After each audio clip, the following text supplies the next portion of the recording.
Today's story on Bridges is freedom through dreams and truth.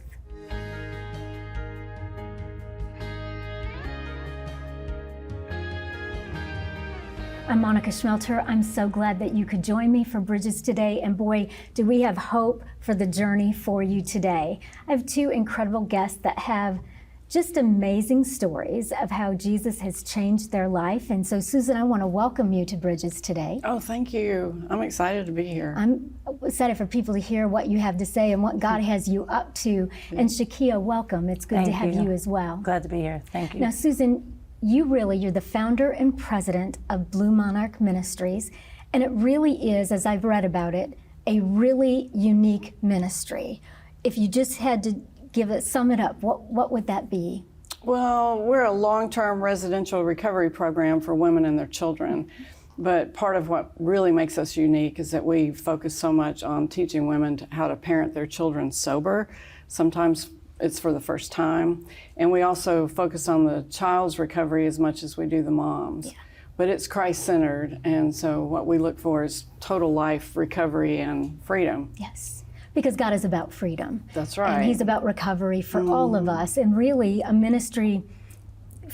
recovery ministry that has women and they can bring their kids is almost unheard of. Right. Well, and I think, one of the things that has really hurt me in the recovery community is that a lot of times the children are not included. Right. And to us, it just makes sense that the family needs to recover together. Mm-hmm. And so many of the women who come to us have actually lost custody of their children. And so it's not unusual that they'll show up with no children and leave with 2 or 3 because they are able to become healthier parents and reunite their family before they're gone. And that's true recovery.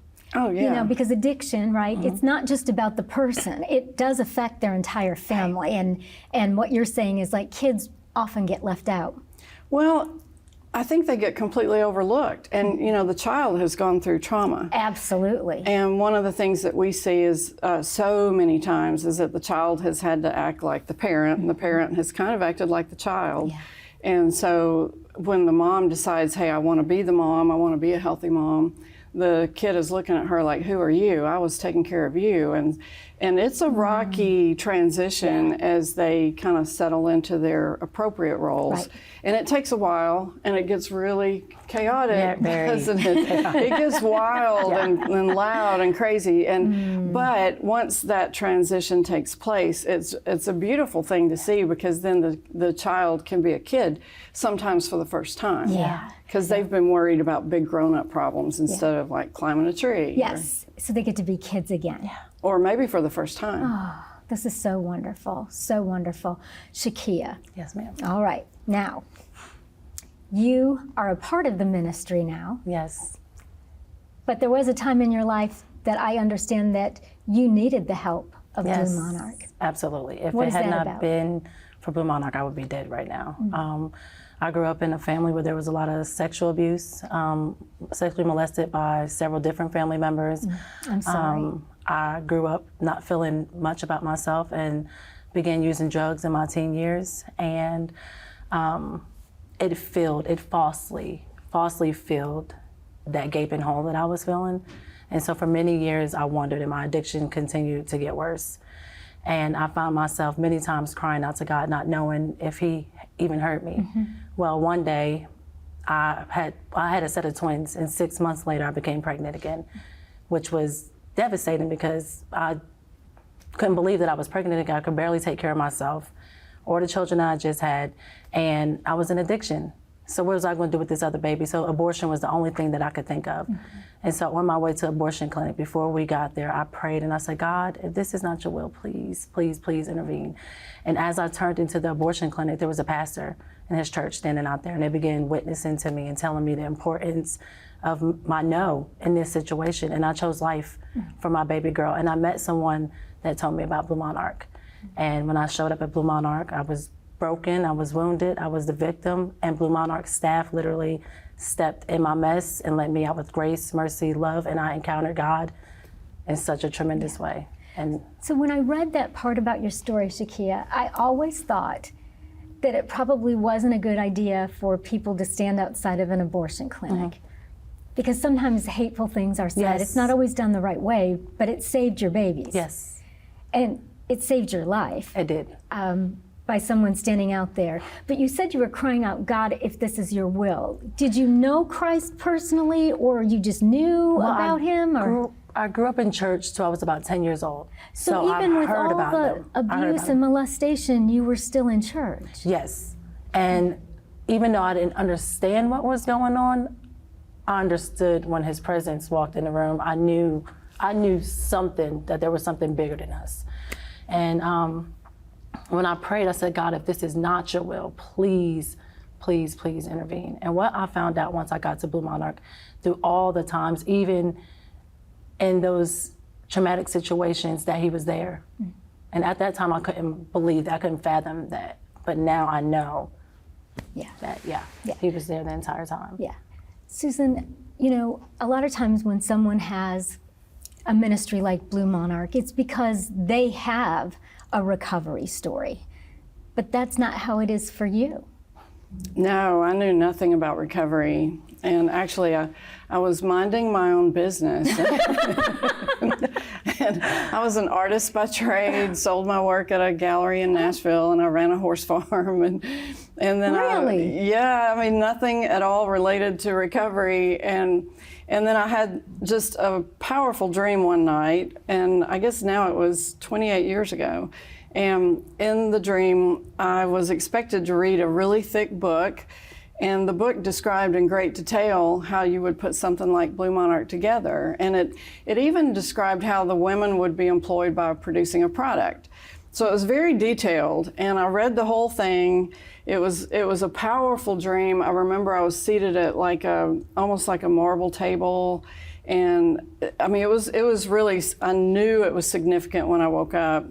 But I made jokes about how I had to have intercepted someone else's dream. Because It was supposed to go to somebody in London, but it came to you. Yeah, because it was all about helping women and children, and I really didn't care for either. I thought groups of women were annoying, and I only liked my one child, and thankfully God has healed me of that. Yeah. But I really just thought, this is hilarious. I intercepted someone else's dream. It's got nothing to do with me. Wow.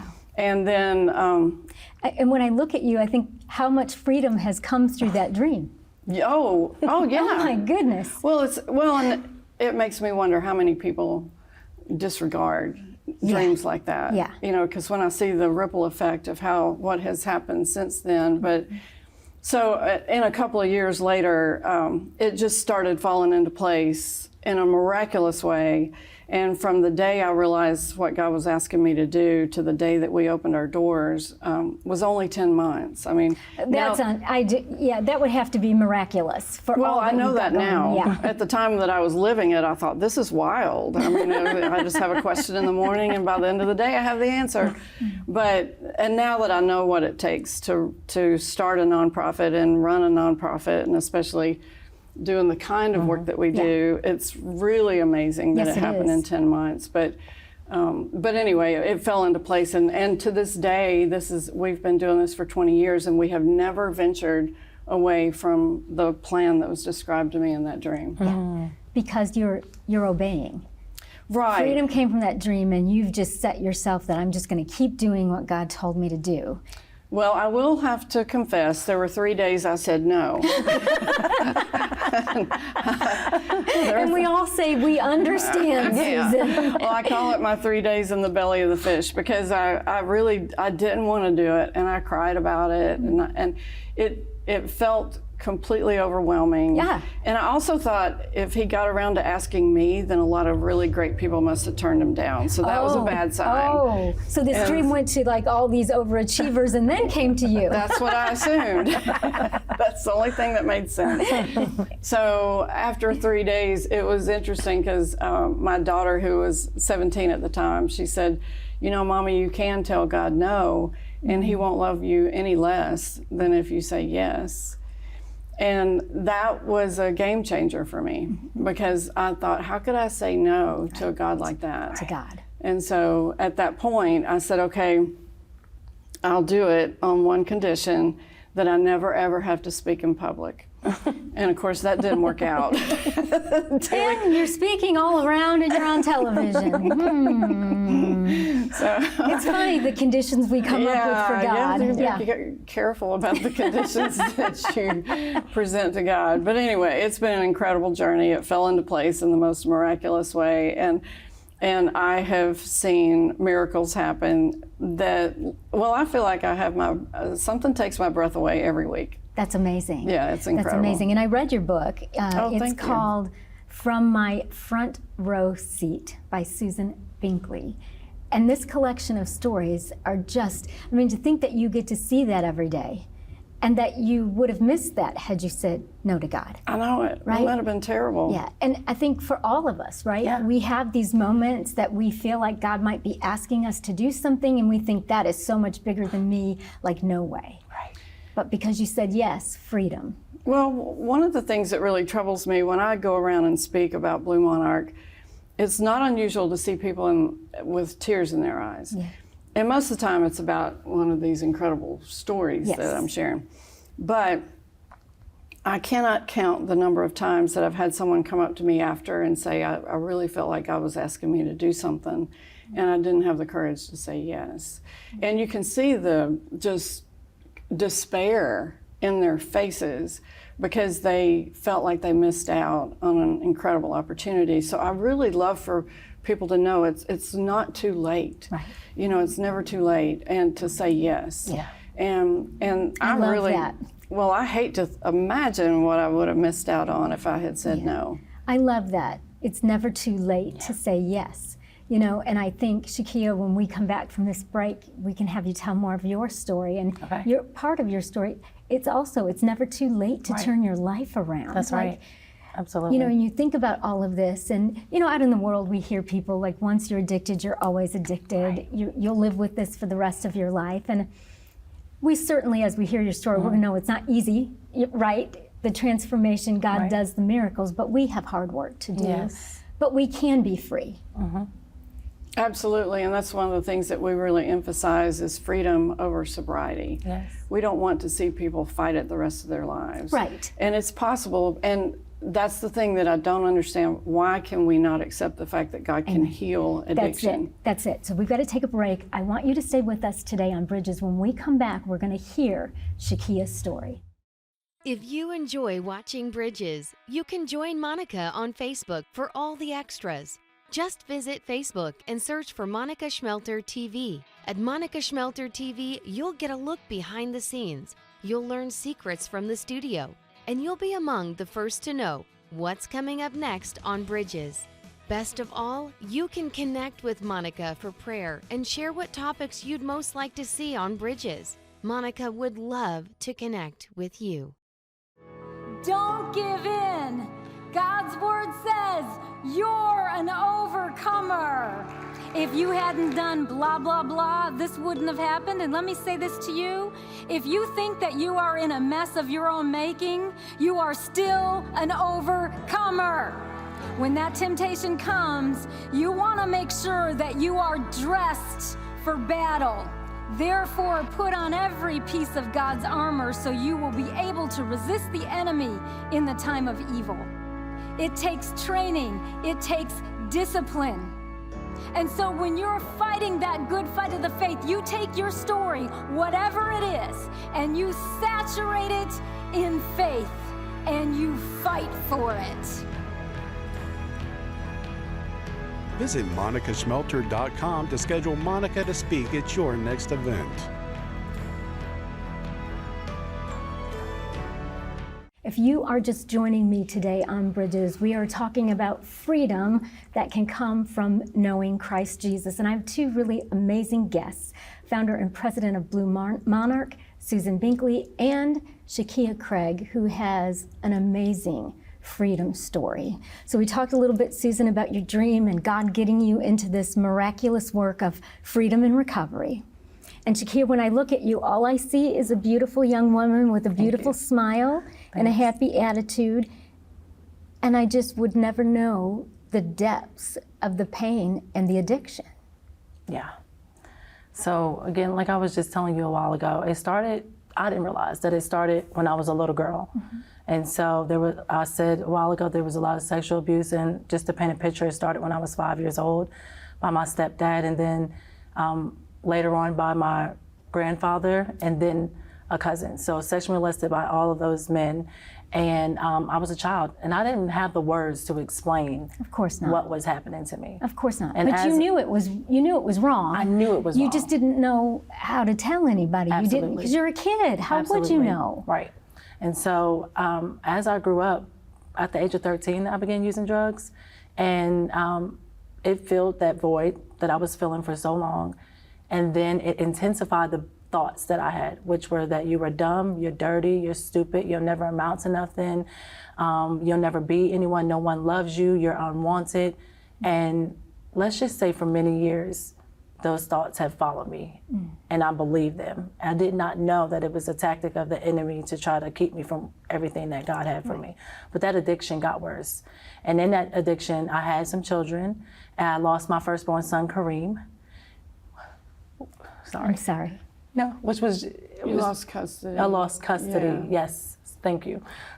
I lost It's custody. hard to talk about. Yeah, I of understand. my firstborn son, Kareem. Because of the addiction? Because of the addiction. Yeah. And it was heartbreaking because I realized in that moment that I had let him down, just like I had let everyone in my family had let me down. Later on, I had a set of twins that I miscarried, and about 7 years later, after the doctor told me I would never have twins again, I had another set of twins. And still in the addiction. still in the addiction. And so I told you at the abortion clinic, I met a pastor and some of his church family with my youngest child. And they told me about a place called Blue Monarch. I called Blue Monarch for a very long time. Well, I read that you called every day for 1 year. Every single It's day. true. Is it Yeah. because like The there's a waiting list? is So you 200. wanted freedom. If you're calling Absolutely. Blue Monarch every day for a year, Absolutely. When I called, they had, well, first of all, Blue Monarch at any given time has a waiting list of over 200 women on it. And when I called, there was no slot at all. And by this time, I had hit rock bottom. I had just had a plate put in front of my head from a car accident, a plate in my eye bone, bolts and screws in my ankle, and I needed help. I was in agony because I wanted to stop, but I did not know how to stop. right? And I Because we didn't- all do what we know how to do. So Absolutely. until you learn a new way, Yes, ma'am. right, you're stuck in that. Right. And I truly didn't believe that once an addict, always an addict, even though that's what I was told. This has to be impossible. And so finally, when I got a call from Blue Monarch, packed me and my kids up in this car. We had our stuff in trash bags. I was like, I'm out. I got in my caddy and came to Blue Monarch. And then it was all really roses for you, just easy, right? No, that was What not happened? the What case. happened? So when I got there, I was a mess. And Blue Monarch offers a lot of tools to help women go straight to the wounds, to what led to those addictions. And I had counseling sessions. I had group therapy classes. I had residential drug abuse classes, which deals with cognitive thinking, changing those irrational thought patterns to rational thought patterns. I had God in 12 Steps. I had to face the little girl, the hurting little girl, and I had to look myself in the mirror and do an introspection and realize that, I made some choices that I'm not proud of. But there were some things that happened, and let's go to the wounds and let's heal. Right. Mrs. Susan always uses a phrase, I've heard her say, Blue Monarch is in the business of healing hearts. And when you're healing a heart, the transformation takes place. God is the center of what we do, but He gives us clinical tools. Absolutely. And so all those classes that I just named, yeah. Absolutely. People think nothing of, right? If we're sick and you need surgery, you can get that, right? Right. If I break my ankle, I can get a cast, that's okay. But sometimes with like cognitive thinking and counseling, people think, well, if you're a Christian, you don't need that. And it's like, we live in a broken world. And you experienced lots of trauma. Yes, ma'am. And so you needed that. Yeah. I mean, I've gone to counseling. I think everybody could benefit from Christian counseling. Yes. But it was hard to go through all It was of that. very challenging because Blue Monarch had an expectation of you becoming the woman and mother that you were always intended on being. They held us accountable. They made us hold each other accountable. They made us, it's community-based living. So we had to learn how to throw away everything that we once knew and take up all these rich tools that are going to equip us to be the best version of us, productive citizens, and the people that we were always meant to be. Yeah. So it was not easy at all. Yeah, and I just wanted to say that because a lot of people think that, right? Yes. But I think it's better if you know, like if you want to be free, if you want to get sober, it's absolutely possible. And prayer is good, but it's going to take hard work. Yes. And it's not just, I'm over it. And it affects everybody. You mentioned that you lost custody of Kareem. Yes. How is that now for you? You know what? Since I've been at Blue Monarch, my entire life has changed. I didn't start living until I was in my 30s. So it was good. Me and him are good. And he always says, Mom, all I remember is good things about you. He remembers some things, but he's like, all I remember is good things about you. And I'm just so proud of the mom that I am today. So you get to see him? I don't get to see him as often as I would like, but I have seen him. He's in North Carolina right now. Okay. So. And all he remembers is the good. That's what he told me. That's God right there. Yes, ma'am. That's God. And so. And you have other children? I do, Christopher, Carmen, and Kylie, and they are absolutely amazing, and they make me want to be better. Yeah. And they are better because of Blue Monarch as well, because they now have a healthy, healed, clean, sober mom who's doing the right thing. And so I truly believe, and I know that any woman that comes to Blue Monarch, her entire life will be transformed forever. But Monica, not just the lives of me and the 3 children that were at Blue Monarch was changed, but my entire family completely changed once I went to Blue Monarch. How is that? They all came to Christ. They're all walking in their callings. One is starting a business. My mom just wrote her first book. And it was all, and they say, when I saw Shakia go to that place, and I pulled out there and saw all that land and saw where the Lord had placed her, it made me want to lay everything that I was doing down. So. I have such a great memory of Shakia because when she first came, she had 3 under the age of 3. Shakia. Yeah, it was a lot. It was a mess. It was a mess. And they were going, just scattering like bugs. I mean, they were all over the place. And the first time that I drove out and saw her with all her kids, and they were piling on top of each other, just playing on the ground. And at first I thought, oh gosh, what is happening? And then I realized, oh my word, they're just having a really great moment as a family. And they were just loving being Power with each Rangers. Yeah, I'll never forget, because it was the first few days at Blue Monarch can be a little challenging, but when she rode by, she slowed down a little bit and kind of nodded her head at me, which was super exciting because it was the founder of Blue Monarch, you know? Like, yeah. So it was a mess. Oh yeah, this is a terrible mess. Well, in fact, I remember one day she looked at me and she said, Miss Susan, what do I do? And I was like, honestly, I don't know what you do. Let's ask our parenting person. It was a lot. This is hard. Yeah. Well, in fact, I was thinking when you said a while ago that with Kylie that you chose life. Yes. Well, you chose like a double dose of life. I mean, that is a fireball of a little girl. She absolutely is. She's going to be doing big things when she grows up. Yes, I could see that. And I would think having a fireball as a child, right? Feisty, bold, to be a great leader. Yes. Right? But how hard that would be for you as a mom if you weren't sober. Like how you could even think through that. I wouldn't be able to. The truth is, that's why I'm so thankful for the type of program that Blue Monarch is, because we're 18 to 24 months, meaning our ladies go through the program for a year, close to 2 years, and then they transitional to our Wings community, Women in Newly Grounded Success, which is, we have some... Women in Newly Grounded Success. Yes. I love that. Yes, and we have seaside cottages where they get to stay there for a year. If I did not have that opportunity and I had gotten all these valuable tools and then got sent back to where I came from and had to raise kids, I would have crashed and burned. Because the truth is, kids do ante it up on you sometimes. You know, we can leave good, and as they continue to grow, there's different things that happen with them. And so what I am so thankful for is not just the transitional piece and the long period that we're there, but our parents and teacher as well. Our parents and teacher, she equips us and helps us and just teaches us how to be the best parents we could, but she gives us the kind of tools that we need. It's not just telling us how to be a parent, but she monitors you and she gives you curriculum and she kind of pushes you into who you already were.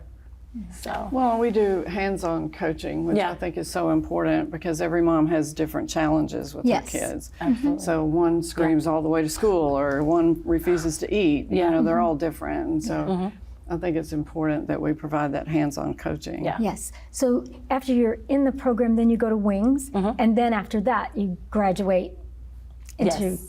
I don't want to say real life, but Yes. away from It's like real the life. thing. And you work now at I Blue Monarch. do. What do you do? I have the opportunity and the privilege to work for Blue Monarch as their Officer of Development and Community Relations.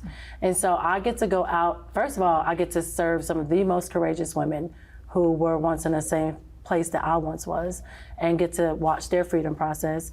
But then I get to go out to the communities, local churches, different conferences and things, sharing a mission about Blue Monarch and what it is that we do. So, and I've raised funds for Blue Monarch too. She's and amazing Think at about that. I'm into the Well, that same development. person that called every single day. Yeah. Well, yeah, That's a really she good doesn't give development up. She doesn't give up. I wish we had more time, but we're out of time. But I want to thank you both so much for coming Oh, and thank for you. sharing. Yes. Thank you for saying yes to God. Thank you for saying yes to God. Yes, ma'am. I want you to stay with us. In a little bit, I'm going to come back with just a couple of comments. But I encourage you, as you watch this show today, freedom is possible. And we will have resources up on the website for you. Just go to bridgeswithmonica.com, and there will be resources for you to look at, because God wants us to all live in freedom. I'll be right back. Finding hope in today's life is not always easy. Bridges with Monica Schmelter is making it simple. You can now listen to podcast episodes on popular platforms like iTunes, Spotify, iHeartRadio, Life Audio, and more by searching for Monica Schmelter to find God's hope for your journey. Life can be hard and days can be long. So if you're looking for hope for the journey, monicaschmelter.com is a great place to get started. On monicaschmelter.com, you'll find Monica's teachings on demand. And if you're looking to really grow your faith, you'll find online extras are available with every teaching. So don't wait another day. Get started now at monicaschmelter.com and you will find hope for the journey. When it comes to finding freedom, there are many different roads. But for the believer in Christ, the first thing is to ask God for help. Whether it's people-pleasing, some sort of addiction, none of us are able to get free on our own. We need God's help. The next thing is to start where you are. Acknowledge the problem, bring it before God, and also find community. Find a group of people who are compassionate and understanding and walk it out. Freedom is not just something that we pop into one day. It's a lifestyle. And it's found by serving God, obeying His word, acknowledging the truth about where you are, and walking out this life in every day with other believers in community. I'll see you next time with more Hope for the Journey.